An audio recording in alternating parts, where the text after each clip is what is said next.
santuário, para louvar-te, para adorar-te, para engrandecê-lo de uma forma tão pura, de uma forma tão maravilhosa. Pedimos, ó Deus, a participação, a cooperação do Teu Espírito nessa manhã, em inspirar, ó Pai, o Teu Filho que estará trazendo a Tua palavra, que ela vá e produza aquilo que lhe apraz, o resultado positivo, aquilo que o Senhor queira fazer e efetuar nessa manhã em nosso meio. Glorifica o Teu nome, Deus. Fala conosco através da Tua palavra, recebe os hinos, os cânticos, os propósitos da Tua igreja. Ó Pai, enquanto estamos aqui, o Senhor possa trabalhar em casa de lares, de famílias, de pessoas, possa trabalhar também na nossa vida. Ó Pai, alimenta a nossa alma, o nosso espírito nessa manhã com a Tua palavra, e o Teu nome, Deus, seja Ele glorificado, que o Teu Espírito Santo, Ele possa também, Deus, pairar nessa manhã, ó Deus, e curar, e renovar, e avivar, e encher do Teu Espírito Santo a Tua igreja e Teu rebanho. Seja Deus conosco, em nome de Cristo Jesus. Amém.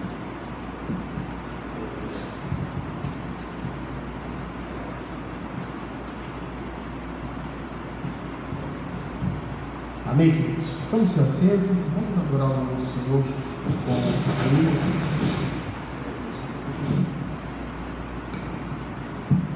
Glória a Deus. Hino de número 400 da nossa cenário cristã, para a glória do nome de Jesus. Amém? Em Jesus vivendo cada dia, em Jesus eu tenho alegria, em Jesus, ó doce harmonia, em Jesus desfruto a paz de Deus. Que a paz de Deus, que a paz do Senhor nos alcance nesta manhã, de maneira que o nome do Senhor Jesus seja glorificado através de nós e nós. Amém? Em Jesus vivendo cada dia, em Jesus eu tenho alegria, em Jesus, ó doce harmonia, em Jesus desfruto a paz de Deus, em Jesus na rocha inabalável, em Jesus no homem comparável, em Jesus no Deus tão adorável, em Jesus o mal não temerei, em Jesus a graça é infinita, em Jesus ó bênção inaudita, em Jesus minha alma é bendita, em Jesus eu tenho salvação, em Jesus não tenho o mal e a morte, em Jesus estou firmado e forte, em Jesus meu barco rumo ao norte, em Jesus eu sempre te venci. Glória a Deus. Amém. Nosso irmão Augusto, uma leitura da lição, em seguida o comentário. Glória a Jesus. Amém. Isso. Glória a Deus. Amém. Glória a Deus. Primeiro os irmãos com a paz do Senhor. Amém, querido? Você que pode se colocar de pé, vamos fazer a leitura da palavra de Deus, né? Nós estamos hoje na 12ª lição de número 12, que fala sobre o maior de todos os mandamentos, que é o amor. Louvado seja Deus. Texto bíblico em claro, básico, está em Mateus capítulo 22, do verso 34 ao 40. Mateus capítulo 22, do verso 34 ao 40. Você que não tem a sua revista, abra sua Bíblia, por gentileza. E depois vamos estar lendo a primeira carta de Paulo aos Coríntios, capítulo 13, do verso 1 ao 5. Amém? Vamos ler? Diz assim a palavra de Deus, Mateus capítulo 22, verso 34. E os fariseus, ouvindo que ele fizera emudecer os saduceus, reuniram-se no mesmo lugar. E um deles, doutor da lei, interrogou para o experimentar, dizendo: Mestre, qual é o grande mandamento da lei? E Jesus disse: Amarás o Senhor teu Deus de todo o teu coração, de toda a tua alma, de todo o teu pensamento. Este é o primeiro e grande mandamento. E o segundo, semelhante a este, é: amarás o teu próximo como a ti mesmo. Desses dois mandamentos dependem toda a lei e os profetas. Primeira carta de Paulo aos Coríntios, capítulo 13, versos de 1 ao 5, que nos diz assim: ainda que eu falasse a língua dos homens e dos anjos, e não tivesse amor, seria como metal que soa, ou como sino que tine. E ainda que tivesse o dom de profecia, e conhecesse todos os mistérios, toda a ciência, e ainda que tivesse toda a fé, de maneira tal que transportasse os montes, e não tivesse amor, nada seria. Ainda que distribuísse toda a minha fortuna para sustento dos pobres, e ainda que entregasse o meu corpo para ser queimado, e não tivesse amor, nada disso me aproveitaria. O amor é sofredor, é benigno, o amor não é invejoso, o amor não trata com leviandade, não se ensoberbece, não se porta com indecência, não busca os seus interesses, não se irrita, não suspeita mal. Glória a Deus. Amém, irmãos? Textual, nós esquecemos, está aqui, diz assim: porque toda a lei se cumpre numa só palavra, mestre: amarás o teu próximo como a ti mesmo. Gálatas capítulo 5, versículo 14. Glórias a Deus. Podem sentar, queridos.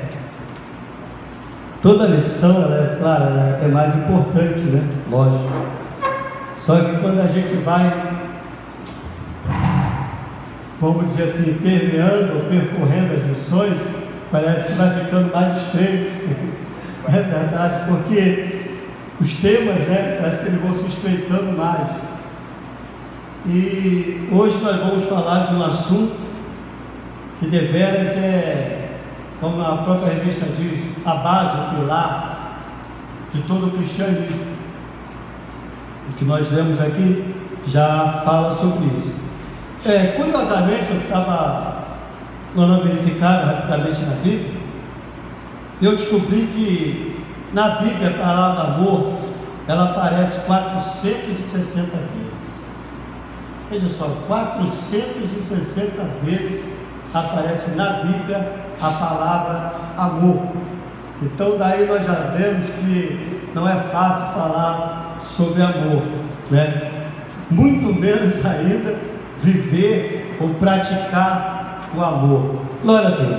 Mas como palavra introdutória, diz assim, Jesus foi indagado por um mestre da lei religiosa, muito provavelmente um escriba ou fariseu, sobre o grande mandamento da lei. Está claro que a pergunta capciosa não tinha como objetivo um aprendizado, mas sim lançar Jesus no descrédito. Parece que a intenção era saber qual era o preceito mais importante na opinião do mestre e quais as bases para a sua crença. Alguns mestres da época davam ênfase aos dízimos, aos sacrifícios, ao sétimo dia e às questões cerimoniais e civis. O Filho de Deus, no entanto, foi ao cerne da questão, não deixando oportunidade a nenhuma réplica. Jesus mostrou a eles que o amor é o centro, o mandamento que mantém todos os outros.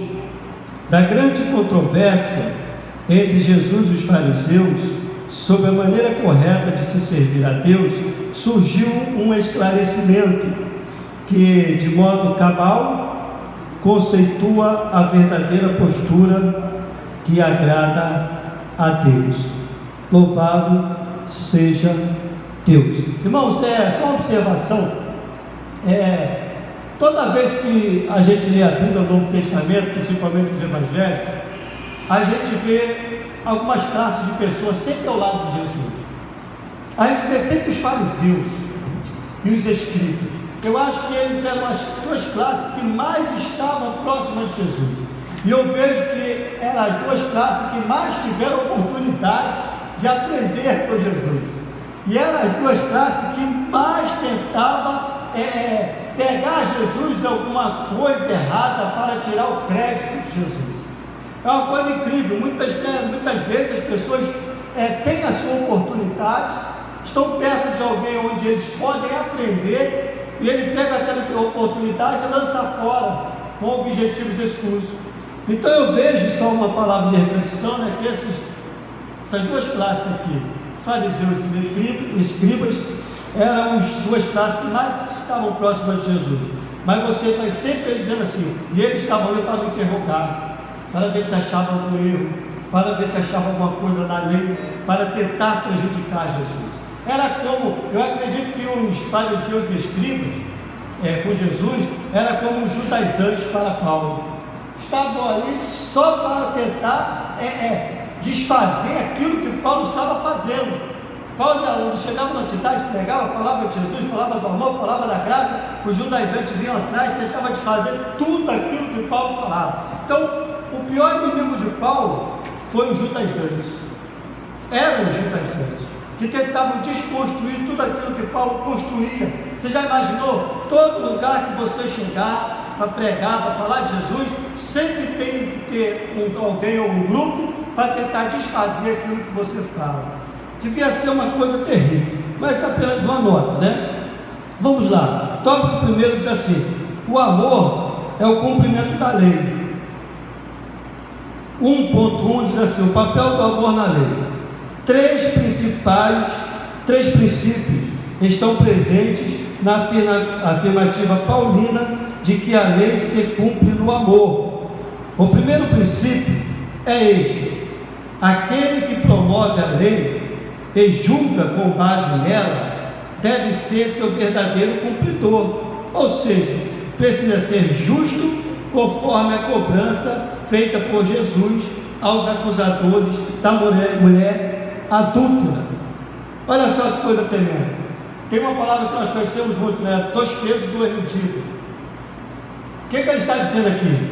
Que aquela pessoa que promove e que julga, ele deve ser o primeiro a cumprir. Essa é a base, logicamente, essa é a base de todo o princípio. Aí ele deu um exemplo aqui, aquela mulher adúltera, e nós conhecemos a história. E é interessante que a Bíblia diz que alguns homens, vieram trazendo uma mulher que tinha sido pega em adultério, e a lei dizia que toda mulher, toda pessoa que fosse pega no ato de adultério, ela deveria ser apedrejada até a morte. Era a lei. Porque o adultério era uma coisa abominável aos olhos de Deus, e aquilo trazia uma destruição tremenda, não só a pessoa que sofreu o adultério, vamos dizer assim, como toda a sociedade. Então a punição era matar com apedrejamento. Então pega-se uma mulher que, segundo eles, estavam em adultério, e levam até Jesus. E o que é mais lindo é que a Bíblia diz que Jesus está sentado escrevendo na terra. Escrevendo. E aqueles homens chegaram para Jesus e falaram: mestre, a lei diz que a mulher que foi pega em adultério deve ser apedrejada até a morte. E tu, o que dizes? Então você vê que eles não estavam preocupados com a lei em si. Eles não estavam preocupados com a situação que estava acontecendo ali com aquela mulher. Eles estavam preocupados em tentar pegar Jesus de algum jeito, ver se Jesus tropeçava em alguma coisa. Como eu falei aqui, eles estavam atrás era de Jesus. Aí o que Jesus diz? Jesus vai contra a lei? Não. Jesus em momento algum ele foi contra a lei, mostrou a verdade, é a lei. Agora tem um porém, e é isso que a gente precisa entender. Tem um porém. Tem gente que diz que tudo tem que ser a ferro e a fogo. Não. Porém, calma aí, vamos analisar a situação. Tu falou, tudo bem, a lei diz isso, tem que ser apedrejado. Agora eu vou fazer uma pergunta para você. Aquele que não tiver pecado, atira a primeira pedra. E voltou e continuou a lei. Jesus não disse que não era contra a lei. Jesus não disse que a mulher não deveria ser apedrejada, não. Jesus chamou a atenção deles a uma responsabilidade, a um porém. Jesus fez com que eles fossem lá dentro de si e pensassem na vida deles, o que eles faziam. E Jesus falou, se ninguém tem pecado, atira a primeira pedra. E a Bíblia diz que foram largando a pedra de um por um e foram embora. Só ficou quem? Jesus e a mulher. Aí Jesus falou assim, mulher, cadê os teus acusadores? Foram embora. Aí Jesus vai e diz para a mulher, eu também não te condeno, vai e não peques mais. Aquela mulher, ela estava para ser morta, e se ela fosse morta, a lei, aqueles homens, vamos dizer assim, estavam guardados da lei. Mas aquela mulher recebeu um livramento naquele momento, porque estava ali alguém que não estava ali simplesmente para obedecer à lei no sentido físico, vamos dizer assim, mas para mostrar que acima de qualquer coisa tem que haver o quê? O amor. E o amor traz o porém, uma nova chance, uma nova oportunidade. E nós vamos ver isso aqui mais na frente. É muito fácil você julgar. E se nós a gente tenta estar inteirado dos acontecimentos, e aquele fala isso, aquele que promove, que julga, deve ser o primeiro a cumprir, porque ele precisa ser justo na sua cobrança. E nós vemos hoje situações em que pessoas estão promovendo, em que pessoas estão querendo julgar, em que pessoas estão querendo fazer tudo, mas eles mesmos não fazem, eles mesmos não cumprem. Eles querem botar todo mundo debaixo de uma situação, mas eles mesmos não querem estar embaixo. Era como se eu estivesse aqui querendo dizer para você que você tem que cumprir a Bíblia, mas eu mesmo não cumpro, porque eu me acho acima da Bíblia. E ninguém está acima da Bíblia. Todos nós estamos debaixo da palavra de Deus. Então isso aqui é forte quando Jesus fala isso para eles. Diz assim, o segundo princípio é, o amor cobre uma multidão de pecados. O amor cobre. E eu dei uma rápida olhada, lá em Provérbios capítulo 10, verso 12, se você quiser depois de ler, você vai ver. Que ali em Provérbios está escrito que o cobrir ali na verdade é perdoar. Então diz que o amor perdoa uma multidão de pecados. Então não precisa pensar muito, é só pensar em Deus. O que Deus fez por nós? A Bíblia diz que estávamos todos debaixo do pecado, estávamos todos mortos. E o amor de Deus nos deu a oportunidade de sair. Através da nossa aceitação a Cristo, claro, e o perdão dos pecados. Só houve perdão por quê? Porque Deus é amor. Se Deus não fosse amor, se Deus fosse, vamos dizer assim, um juiz, simplesmente para julgar, coitado de nós. Bateria o martelo, segundo a lei, todo pecou, todo errou, morte. Mas não, o amor veio. Então o amor cobre multidão de pecados. E o terceiro princípio, quem pratica o amor não tem de preocupar-se com a lei, pois seu cumprimento será algo natural para ele. Além desses preceitos, Paulo escreveu que contra o fruto do Espírito, incluindo o amor, não há lei. olha só, contra o... Paulo assegurou que contra o fruto do Espírito, incluindo o amor, não há lei. Está lá em Gálatas capítulo 5, a partir do verso 2, ele vai falando, né, os frutos do Espírito: longanimidade, benignidade, mansidão, temperança, amor, né? Contra esses princípios não há lei. 1:2 diz assim: o amor como a base de tudo. A cobrança bíblica do amor recai hoje sobre o povo de Deus, mais do que nos tempos bíblicos. Cristianismo sem amor é sistema religioso, indigesto e sem graça. Sem amor, o marketing do cristianismo perderia para qualquer religião ou seita conhecida.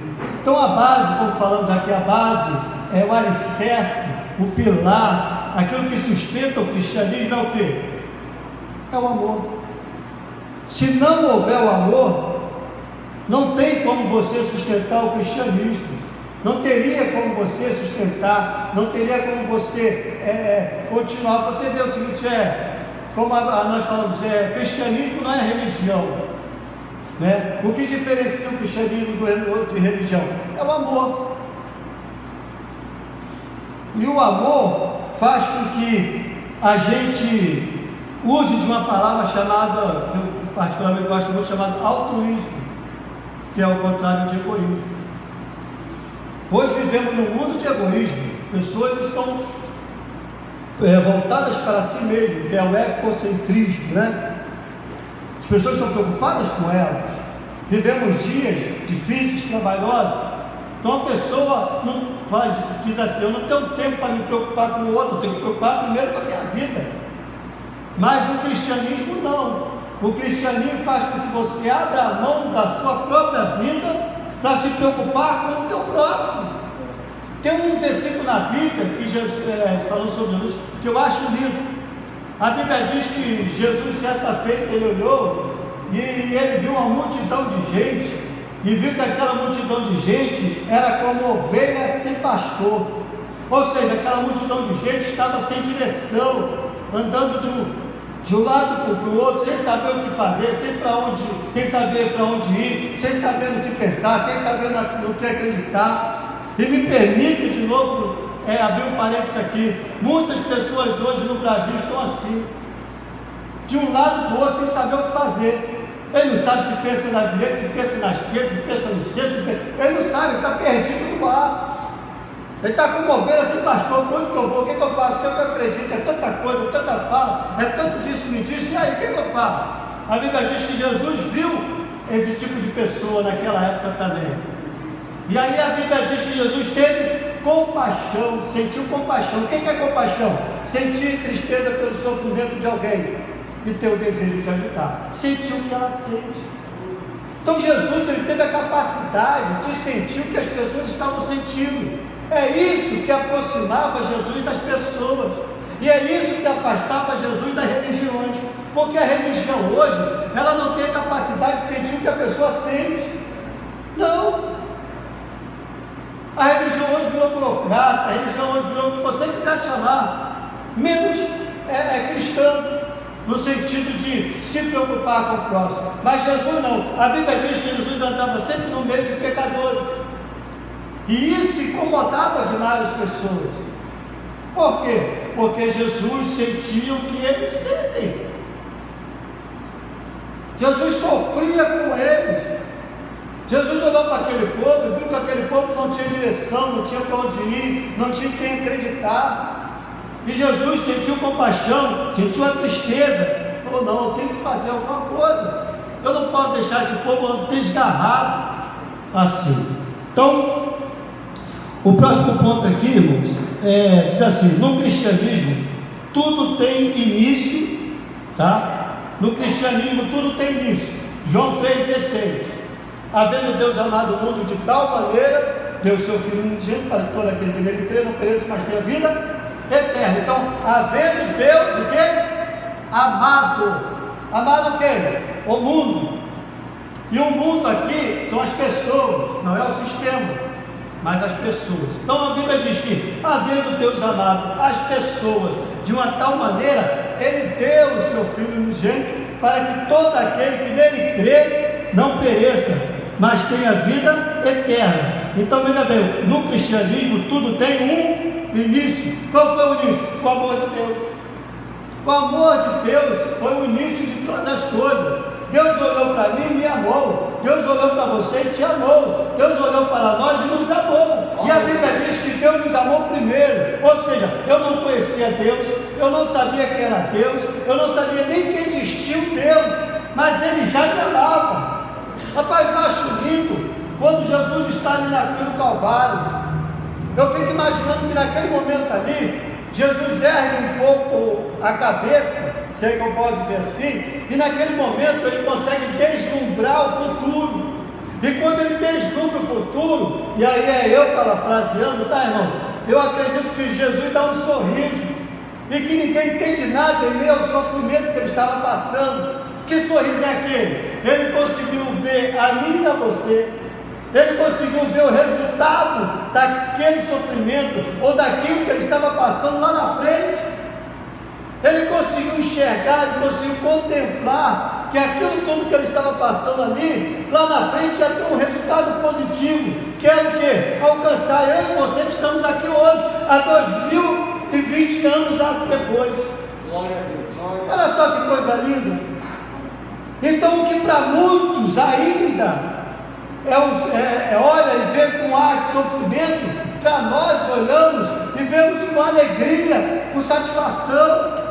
Quando olhamos para a cruz, é verdade, nós lembramos do sofrimento de Jesus, e dói, mas por outro lado também nós nos alegramos, porque a sua morte foi a minha vida. Tem até um livro que diz isso: sua morte foi a minha vida, sua vida é o meu céu é Jesus Cristo. Enfim, então quando eu olho para a cruz, quando eu vejo Jesus na cruz, com os olhos espirituais, o meu coração se alegra em saber que tudo aquilo que Ele fez, e até o ponto que Ele chegou entregando a sua própria vida, foi por amor a mim, foi por amor a você, foi por amor a nós. Então, irmãos, como contemplar? Então, qual foi o início de tudo? João 3,16. Deus nos amou. Aí vem sustentação e culminância do amor. O que é culminância? Nós sabemos que a culminância é o ponto mais alto de qualquer coisa, ponto máximo, o auge de tudo, a culminância de tudo. Foi o amor, foi o amor. Jesus nasceu, viveu, morreu e ressuscitou por amor aos pecadores. Foi o que eu acabei de falar aqui. Sendo assim, os homens podem amá-lo porque Ele nos amou primeiro. Eu ia falar uma coisa aqui, mas vou deixar mais para lá, para a gente não tomar muito tempo. No tópico 2 diz assim: Jesus em defesa do amor. O Sermão do Monte resume toda a base da teologia de Jesus. Nele o Senhor apresentou a sua verdadeira compreensão da lei mosaica e em momento algum anulou-a, antes reconheceu-a, apresentando várias ressalvas ao modo pelo qual muitos judeus, em sua tradição oral, repassavam a lei aos seus filhos. Jesus nunca disse, deixa eu falar uma coisa aqui rapidinho antes, sobre isso, interessante, né? Jesus falou assim, no seu sermão da montanha: bem-aventurados os que sofrem, bem-aventurados os que choram, bem-aventurados os pobres. Olha só, que coisa contraditória. Deveria ser bem-aventurados os que se alegram, bem-aventurados os que sorriem, bem-aventurados ricos. Não, é como que ele invertesse tudo. Já não, peraí. Bem-aventurado o pobre. Eu li uma reportagem numa revista de um homem chamado Ted Turner, que é um dos homens mais ricos dos Estados Unidos, que ele mantém hoje a franquia da NBA, entre outras coisas. Eu conheci um pouco da história dele. Se você for ver, particularmente uma história desastrosa, só morte na família, suicídio, coisa mesmo, mas se tornou um dos homens mais ricos dos Estados Unidos. E a revista perguntou para ele em determinado momento assim: o que o senhor acha do cristianismo? E ele falou assim: o cristianismo é coisa de pobre, é coisa para pobre. E ele estava certo. O Cristianismo é coisa para pobre. Agora, se eu pudesse entrevistar o Ted Turner, eu ia falar, dizer uma ressalva. Eu ia falar, senhor Ted Turner, o senhor já ouviu falar de um homem chamado Davi, rei de Israel? Ah, já. Se eu fosse ali no Salmo 40, verso 17, o senhor ia ver que este homem Davi, certa feita ele disse assim: eu sou pobre e necessitado, mas o Senhor cuida de mim. E eu ia lhe perguntar uma coisa, senhor Ted Turner: será que o senhor, com toda a sua grandeza e riqueza, o senhor seria maior do que ele? O senhor seria mais rico do que ele? O senhor seria mais poderoso do que ele? Eu acredito que você foi em qualquer lugar do mundo, acredito eu, e falar, e perguntar se alguém já ouviu falar no rei Davi. Eu acredito que todo mundo já ouviu falar no rei Davi, o homem que alcançou grandes coisas. Eu até escutei uma mensagem ontem em língua. Meu Deus, eu não posso, eu escuto tudo, é complicado, depois para falar, é tanta coisa assim que a gente não absorve, que é complicado. Mas eu escutei uma mensagem ontem linda.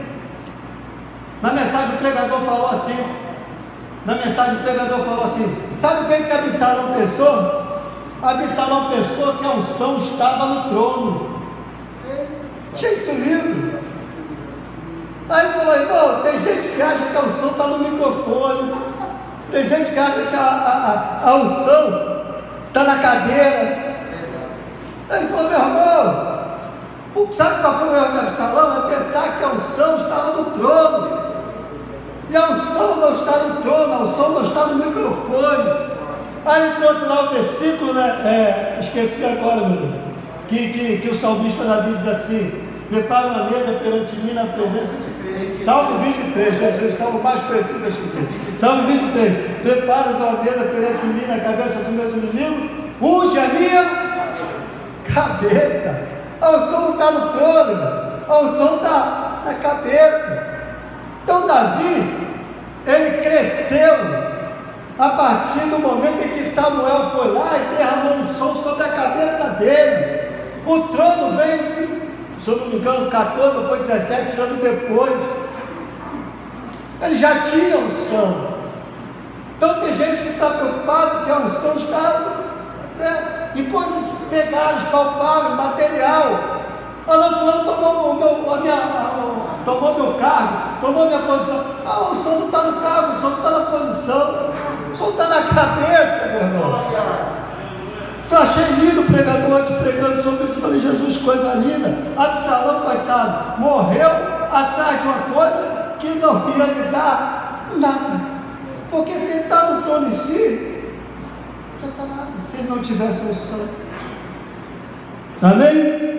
Então, vamos aqui continuar. Jesus nunca disse: leste o que está escrito, mas sempre: ouviste o que foi dito? Eu, porém, vos digo. A sua forma de enxergar a lei era diferente da forma como os religiosos a viam, principalmente os fariseus. Jesus não interpretava a lei com base em seu sentimento puramente legalista, mas buscava a sua aplicação espiritual. Mateus 5, a partir do versículo 17, Jesus diz assim: não vim abrogar, ou seja, fazer cessar a existência ou a obrigatoriedade. Jesus disse: eu não vim aqui abrogar a lei, não vim aqui fazer cessar a existência e a obrigação da lei. Não, o próprio Jesus, ele veio cumprir a lei, mas ele veio mostrar que acima de tudo, acima de qualquer coisa, desde das primeiras vezes que eu li sobre os mandamentos, os 10 mandamentos, que está lá em Êxodo capítulo 20, irmão, Deus sempre falou isso ao meu coração, que na verdade, por mais que eles tentassem, eles não conseguiam interpretar a lei ou os mandamentos da maneira correta. Por quê? Por causa do legalismo, por causa da religiosidade. E se você for ler a Bíblia em cima de um legalismo, em cima de uma religiosidade, você não vai muito longe. Você precisa ler a Bíblia ou procurar interpretar a Bíblia em cima de uma palavra só, chamada amor. Então, desde o primeiro momento em que eu li os mandamentos, eu sempre entendi isso. Jesus sempre está falando, querido, seja lá o que for, se não tiver o amor acima de tudo, que o mandamento foi colocado, não foi simplesmente para punição, não foi simplesmente porque Deus é um Deus mau, é um Deus que quer punir, não. Os mandamentos foram colocados por amor, para que você respeite a Deus e respeite o teu próximo. Isso não é amor? Porque quem ama respeita. Então diz assim a palavra de Deus, 2:2, a religião de valores invertidos. Embora fossem conhecedores das Escrituras, olha só, fariseus, focavam coisas de pouca relevância, em vez de concentrarem-se no que realmente tinha valor para Deus, davam muita importância à aparência. Jesus, todavia, possuía outra compreensão do que era exterior, e ensinava: não julgueis segundo a aparência, mas julgai segundo a reta justiça. Com toda a compreensão que adquiriam das Escrituras, em sua vaidade religiosa, os fariseus se prendiam ao que era aparente, enquanto prescindiam do amor por haver deturpado o verdadeiro sentido de uma vida com Deus. Como eu falei, os fariseus estavam sempre próximos de Jesus.